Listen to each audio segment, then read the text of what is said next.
بسم اللہ الرحمن الرحیم نحمدہ و نصلی علی رسولہ الکریم۔ ناظرین اکرام، آج اتوار 4 فروری 2024، آج سے ٹھیک چوتھے دن یعنی 8 فروری 2024 بروز جمعرات پاکستان میں قومی اور صوبائی اسمبلیوں کے انتخابات ہو رہے ہیں۔ اس لیے آج کی گفتگو ہماری انتخابات سے متعلق ہی ہوگی۔ بہت سارے ہمارے نوجوان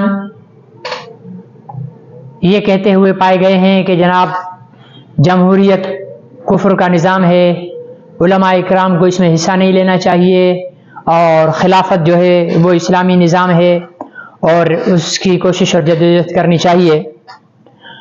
تو اس کے لیے چند باتیں کرنا ضروری ہیں۔ جمہوریت اگرچہ مغربی ممالک کی پیداوار ہے اور اس میں انسانوں کو گنا جاتا ہے، تولا نہیں جاتا۔ انسانوں کے علم اور صاحب الرائے ہونے اور ان کے وزن ہونے کو نہیں تولا جاتا، اس میں گنا جاتا ہے۔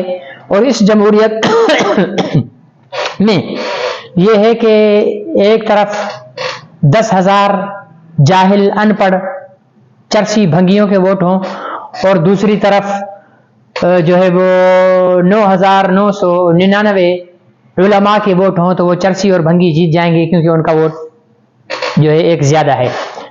اس لیے اگرچہ اس جمہوریت میں بہت ساری برائیاں ہیں، لیکن کیا خلافت قائم کرنے کا کیا راستہ ہے؟ کیا ہم اپنی فوج کے ساتھ جہاد شروع کر دیں، فوج سے لڑنا شروع کر دیں اور خلافت کا اعلان کر لیں، ہم ایک خلیفہ بنا لیں؟ اور پھر سوال یہ ہے کہ اگر خلیفہ بنایا جائے تو کس کو بنایا جائے؟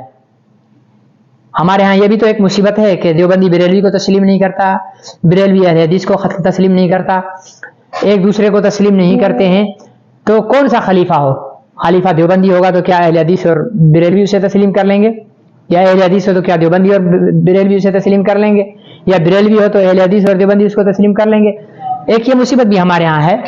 تو ان حالات میں جبکہ نفسا نفسی ہے اور بظاہر کوئی اور دوسرا راستہ نہیں ہے، تو فی الحال ہمارے پاس یہی راستہ ہے کہ اس جمہوری راستے سے ہم علماء اکرام کو منتخب کریں اور اسمبلیوں میں پہنچائیں۔ میں مانتا ہوں کہ اس جمہوریت کے راستے سے علماء اکرام اتنی بڑی تعداد میں منتخب ہو کر نہیں آئیں گے کہ وہ اسمبلی میں 2/3 اکثریت حاصل کر لیں اور قرآن و سنت کا نظام نافذ ہو جائے، لیکن جتنی بھی تعداد میں علماء اکرام آئیں گے اسمبلیوں میں، تو وہ ان کے وہاں جانے کا ایک فائدہ ہوگا کہ یہ جو ہماری سیکولر اور دیگر سیاسی جماعتیں ہیں، یہ جو عالمی طاقتوں کے ایما پر مختلف اسلام دشمن پالیسیاں بنانے کی کوشش کرتی ہیں، تو آج تک ان پالیسیوں کے خلاف علماء اکرام کھڑے ہوتے ہیں اسمبلیوں میں اور آواز بلند کرتے ہیں اور ان کی ان چال بازیوں کو ناکام بناتے ہیں۔ اس لیے علماء اکرام اسمبلیوں میں در حقیقت اسلام، عقیدہ ختم نبوت، صحابہ اکرام کی عظمت، اس کے چوکیدار بن کر وہاں پر جاتے ہیں اور ان کی چوکیداری کرتے ہیں۔ اس لیے پورے پاکستان کے تمام مسلمانوں سے میری درخواست یہ ہے کہ سب سے پہلے آپ کے ووٹ کا حق دار عالم دین ہے۔ اگر آپ کے علاقے میں کوئی بھی عالم دین علماء کی جماعت کا فرد کھڑا ہوا ہے، عالم دین ہے، تو اس سے بڑھ کر آپ کا کوئی اور حقدار نہیں ہے۔ اور اگر آپ اس کو نظر انداز کر کے ان کے مقابلے میں کسی دنیا دار کو اور بے دین کو منتخب کرتے ہیں، تو یاد رکھیے کہ یہ ووٹ ہمارے لیے پکڑ کا ذریعہ ہوگا۔ اگر آپ کے علاقے میں علماء میں سے کوئی عالم دین نہیں ہے، تو پھر اس کے بعد مذہبی علماء کی جتنی جماعتیں ہیں، ان کا کوئی فرض، ان کا جو ہے وہ مقرر کردہ جو ہے وہ امیدوار، اس کو دیں۔ بہرحال یہ ووٹ ایک امانت ہے اور اس کو اس کے حقدار کے حوالے کرنا ہے۔ یہ ووٹ ایک گواہی ہے، آپ گواہی دے رہے ہیں کہ یہ جو شخص جس کو میں ووٹ دے رہا ہوں، یہ ایماندار ہے، صالح ہے اور جو ہے وہ دیندار ہے، صاحب ایمان ہے۔ یہ ساری چیزیں ہم ووٹ دے کر اس کی گواہی دے رہے ہوتے ہیں۔ اور اگر یہ گواہی ہماری جھوٹی ہے اور وہ شخص ویسا نہیں ہے تو یہ گواہی ہمارے لیے پکڑ کا ذریعہ ہوگی. اس لیے ایک اور طبقہ ہے، اس کا نظریہ یہ ہے کہ جی ووٹ دینا ہی نہیں ہے، کیا ضرورت ہے، کون سا اس سے انقلاب آ جاتا ہے، یہ بھی غلط ہے. اگر ہم ووٹ دینا شریف نیک دیندار لوگ ووٹ دینا چھوڑ دیں تو ظاہر ہے کہ پھر بے حیا اور بدماش لوگ میدان میں آئیں گے اور وہی جو کچھ پالیسیاں بنائیں گے ہم انہیں روکنے کی طاقت نہیں رکھیں گے. اس لیے کچھ بھی ہو جائے جس کو آپ سمجھتے ہیں دیانتاً عند اللہ جواب دہ ہوں گے اس چیز کی اپنی دیانت کے کہ واقعتاً یہ شخص ووٹ کا اہل ہے، آپ اس کو ووٹ دیں اور لازماً دیں. اور نہیں اگر دیں گے ہم اچھے لوگوں کو ووٹ تو ظاہر ہے برے لوگ منتخب ہوں گے، برے لوگ منتخب ہوں گے تو اس کے بعد جو ہے پھر برائی ملک میں پھیلے گی. اس لیے میری تمام پاکستانیوں سے یہ درخواست ہے کہ وہ 8 فروری 2024 جمعرات کے دن اپنے حلقے کی پولنگ اسٹیشن پر جائیں اور ووٹ کاسٹ کریں. اس کے ساتھ ساتھ ایک درخواست آپ حضرات سے اور کرنی ہے. ہم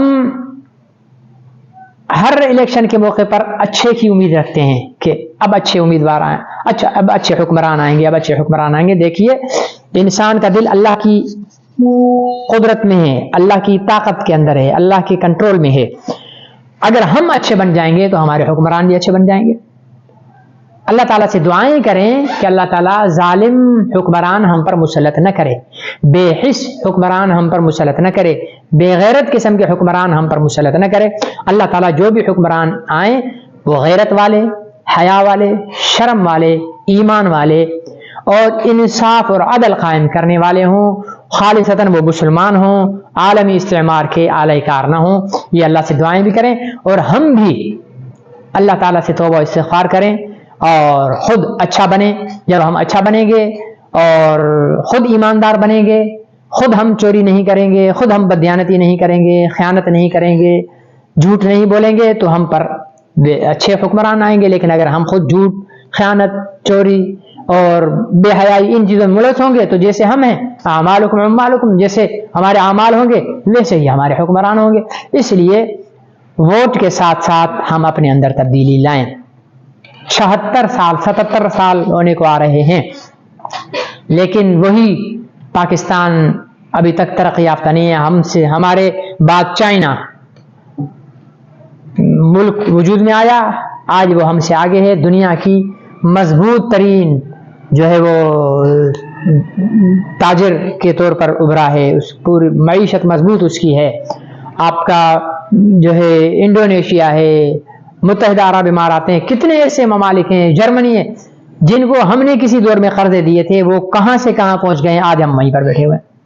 سبب کیا ہے؟ سبب یہ ہے کہ ہمیں مخلص حکمران نہیں ملتے. اور مخلص حکمران کیوں نہیں ملتے؟ اس لیے کہ ہم اپنی برادریوں، اپنے خاندانوں، اپنے علاقے کے بااثر افراد کے جو ہے وہ دباؤ میں آ کر اور اپنی رائے کے بغیر بس یوں ہی خاندانی بیس پر، برادری کی بیس پر جو ہے ٹھپا لگا دیتے ہیں، سامنے دیکھتے نہیں ہیں کہ امیدوار کون ہے.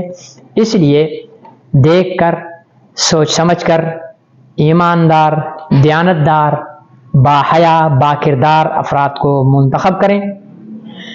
اور آخری درخواست، آپ کے حلقے میں جتنے بھی امیدوار کھڑے ہیں اور جو آپ کے پاس ووٹ لینے کے لیے آئیں، آپ ان سے ایک مطالبہ کریں.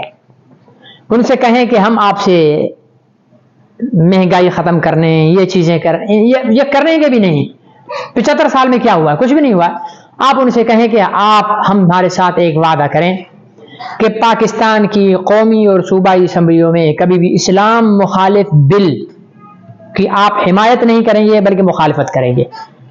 اور تحفظ ختم نبوت اور تحفظ ناموس رسالت سے متعلق کبھی بھی اس کے خلاف کسی قسم کا بھی بل آیا یا قادیانیوں کو فائدہ دینے والا کبھی بھی کوئی بل آیا تو آپ اس میں جو ہے وہ سینہ سپر ہو جائیں گے اور اس کا راستہ روکیں گے. یہ آپ ہمارے ساتھ وعدہ کریں. کم از کم اتنا وعدہ اپنے ہر امیدوار سے لے لیں اور اس کے بعد آپ اس کو ووٹ دے دیں.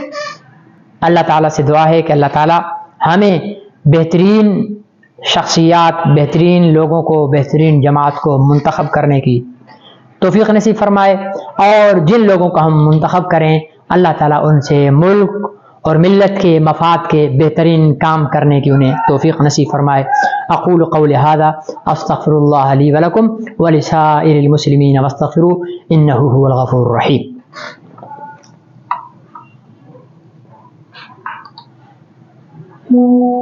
بیک گراؤنڈ بھی ہو جاتا ہے۔